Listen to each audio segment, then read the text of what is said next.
Secara singkat, ada tiga jenis surah yang umumnya dibacakan oleh Nabi SAW dalam kesempatan salat malamnya.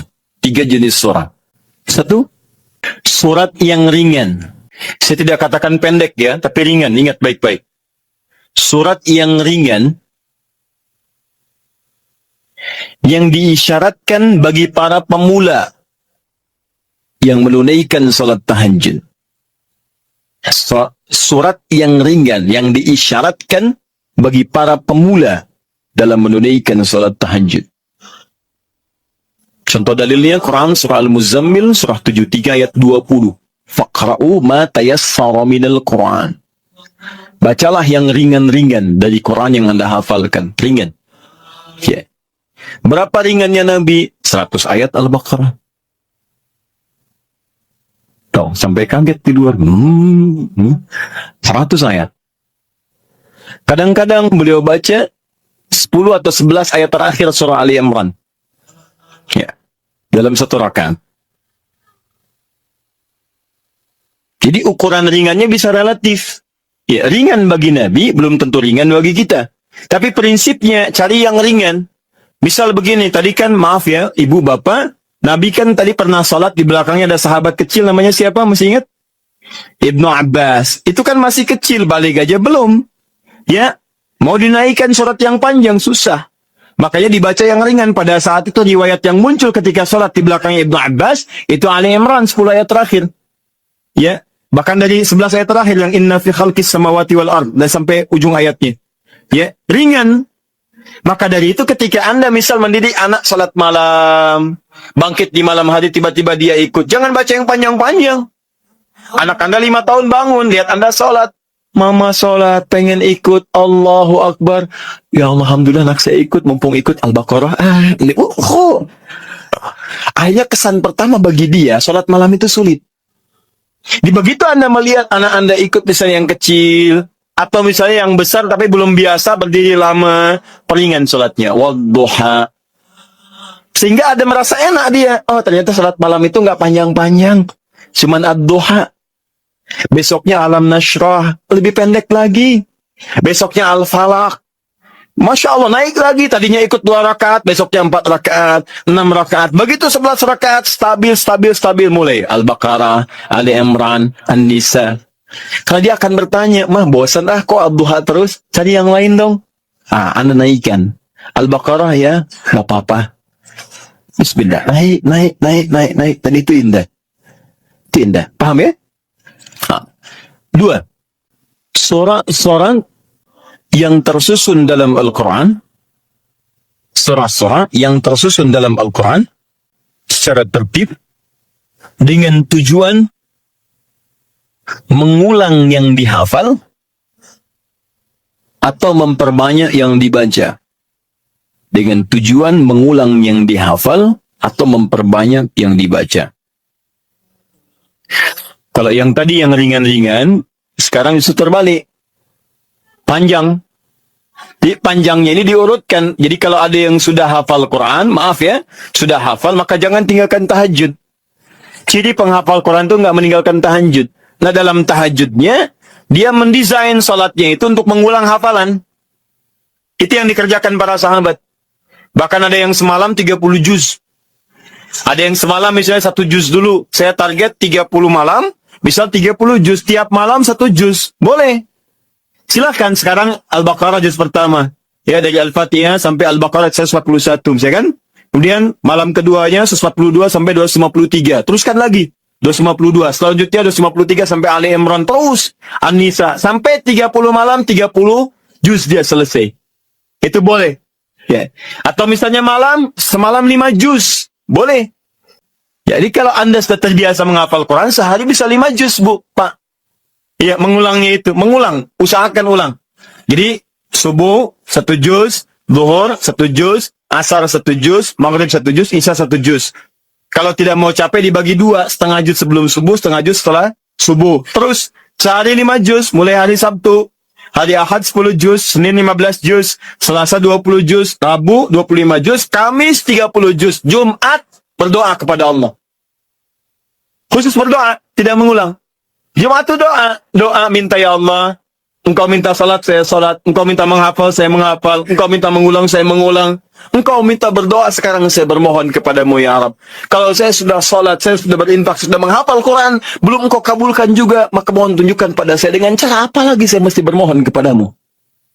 Maka doa penghafal Quran ketika dia bisa khatamkan dalam 6 hari itu, Jumatnya mubarakah untuk dia. Itu yang disebut oleh orang Arab, Jumat mubarakah, Jumat mubarakah. Semoga Allah turunkan keberkahan, keberkahan, keberkahan. Nah, nanti yang Anda hafalkan sampai Isya itu diulang, malamnya pakai dalam tahajud. 5 juz, dibagi misalnya 10 rakaat, ya. Satu juznya, satu rakaatnya setengah juz, setengah juz, setengah juz. Rakaat terakhir witir misalnya. Ya, atau silahkan bagi ke 23 rakaat atau yang lainnya. Intinya adalah, silahkan ulang-ulang hafalan atau sengaja untuk memperbanyak bacaan di malam hari. Anda hafal Al-Baqarah, pengen dipakai tahajud, boleh. Ya, Al-Baqarah 86 ayat bagi 11, misalnya rakaat, silahkan, sah. Untuk memperbanyak dan mengulang bacaan. Paham? 3. Ini jenis yang terakhir, dan ini yang sangat jarang dilakukan. Padahal Nabi itu banyak disebutkan dalam riwayat sering mencontohkan ini. Memilih surah-surah yang sesuai dengan keperluan Anda, kebutuhan Anda.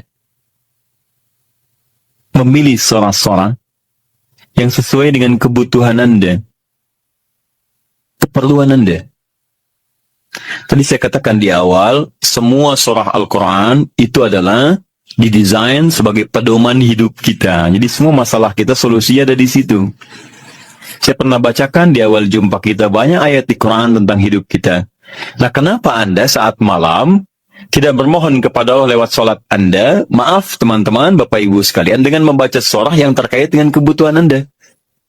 Misal, Anda yang sedang mencari nafkah, kenapa tidak baca ayat-ayat tentang nafkah di Quran? Minta dimudahkan, kan ada. Di Al-Baqarah 168, Al-Baqarah 172, Al-Baqarah, Al-A'raf ayat ke-96 misalnya, tentang rezeki di Quran surah 51 ayat ke-22 misalnya, ada semua. Anda yang sedang kesulitan misalnya di rumah dan sebagainya, kenapa nggak baca ayat-ayat tentang kemudahan? Ya, mudah urusan rumah. Misalnya Quran surah keempat, ayat 34, 35, itu kan, kalau ada persoalan, minta kepada Allah solusinya. Kemudian ada di Quran surah ke-65 ayat 2-3 tentang masalah-masalah yang umum. Anda yang di birokrasi, sekarang banyak orang, saya tuh bingung ya, kalau masa-masa pemilihan tuh banyak mengerjakan hal yang tidak perlu. Padahal kata Quran itu, di Quran surah 3 ayat 27 kan jelas. Dari 26 sebetulnya, sampai 27-nya. Jelas. Qulillahumma malikal mulki tu'til mulka man wa tanzi'ul mulka mimman. Katakan kekuasaan itu hanya milik Allah. Allah berikan pada siapa yang kehendaki. Jadi kalau ada orang baik diberikan supaya kebaikannya menyebar pada rakyatnya. Kalau ada orang jelek kemudian dia bisa naik, untuk ditunjukkan ada yang salah di tempat itu harus diperbaiki. Supaya dia bisa diganti dengan yang lebih baik. Itu maksudnya. Tapi kekuasaan itu Allah yang tetapkan. Makanya orang-orang yang pandai itu dia akan mendekati Allah. Dia akan memohon supaya diberikan petunjuk. Kalau diberikan, dia lakukan hal-hal yang baik. Maka mendekat dia, baca ayat-ayat itu. Sebetulnya kepala-kepala yang calon pilkada, calon pemimpin dan sebagainya, calon kepala daerah dari mulai yang ringan sampai yang besar, kalau dia paham tentang ayat itu, dia bangun malam, dia minta petunjuk kepada Allah. Itu titipan. Karena kalau cuma jadi pemimpin, Firaun pun pemimpin. Tapi kepemimpinan Firaun diabadikan bahkan dalam Al-Quran sebagai contoh, karena itu belum tentu mengantarkan dia ke surga. Hati-hati. Dia ada orang yang diberikan kedudukan, dengan itu dia bisa ke surga. Ada orang diberikan harta, dengan itu dia bisa ke surga. Ada orang diberikan pengetahuan, bekal itu untuk ke surga. Ada orang yang hanya diberikan tenaga, karena itu yang membuat dia ke surga. Bilal mendapatkan tenaga, dengan itu dia pakai adzan. Ali mendapatkan pengetahuan, dengan itu dia pakai berdakwah. Baik. Sebagian sahabat mendapat kedudukan, di antara mereka ada Umar bin Khattab. Dia dipakai untuk mengantarkan ke surganya. Yang harta benda seperti Abdurrahman bin Auf. Tapi jangan lupa, ada Fir'aun yang pernah mendapatkan kedudukan, diberi contoh, tapi tidak bisa mengantarkan ke surganya. Ada Qarun yang ketika dia punya harta hanya dipakai foya-foya. Jadi kalau orang sekarang hanya ingin ikutan foya-foya, dia ketinggalan, telat dia. Keduluan Qarun. Katakan pada orang kaya, ya ibu-ibu sosialita misalnya, yang cuman gosip datang macam-macam. Kalau cuman begitu, katakan terlambat. Sejak zaman Nabi Yusuf sudah ada sosialita yang cuman gosip. Kumpul-kumpul. Katanya di sini ada orang ganteng ya. Sampai kejebak kan situ. Oh, tuh. Emang dia nggak tahan. Yusuf keluar. Begitu keluar, wah, mahadza basyarin hadza illa malakun karim. Ini sih bukan manusia. Ini malaikat yang sedang menyamar. Ganteng-ganteng Nabi. Oh. Orang sekarang ganteng-ganteng serigala. Digosipin lagi. Tuh, udah ada kasusnya banyak. Jadi untuk apa kalau cuma kumpul-kumpul nggak ada kerjaan, harta dibanggakan, cari ayatnya. Begitu Anda dihadapkan pada suasana itu, baca. Malamnya bangun, sujudnya lamakan, sholatnya pilih yang sesuai. Teman-teman yang mau menikah, ya, yang belum ada jodoh misalnya, kan cari ayat-ayat supaya Allah bimbingkan. Ya, calon-calon yang bagus. Kalau laki-laki, pasti perempuan calonnya. Cari ayat perempuan-perempuan yang baik. Atau sebaliknya. Ada Quran 51 ayat 49. Gitu kan? Ada Quran surah 49 ayat ke-13. Gitu kan? Ada kalau mendekat ke pernikahan, Quran surah 30 ayat 21. Anda ingin samara, tapi ayatnya nggak pernah dikaji. Ya, walaupun istri Anda calon yang namanya samara, tapi kalau nggak pernah dibaca ayatnya, mustahil baca. Quran surah 31 ayat 30 ayat 21 baca. Yang belum nikah. Ya. Orang bilang jomblo, nggak apa-apa, Anda jomblo fisabilillah, ya, berusaha untuk mendapat yang terbaik. Jomblo dibagi 3, jomblo fisabilillah, jomblo syariah, dan jomblo sengketa. Ya. Nanti kita bahas lain waktu lah bagi yang belum menikah.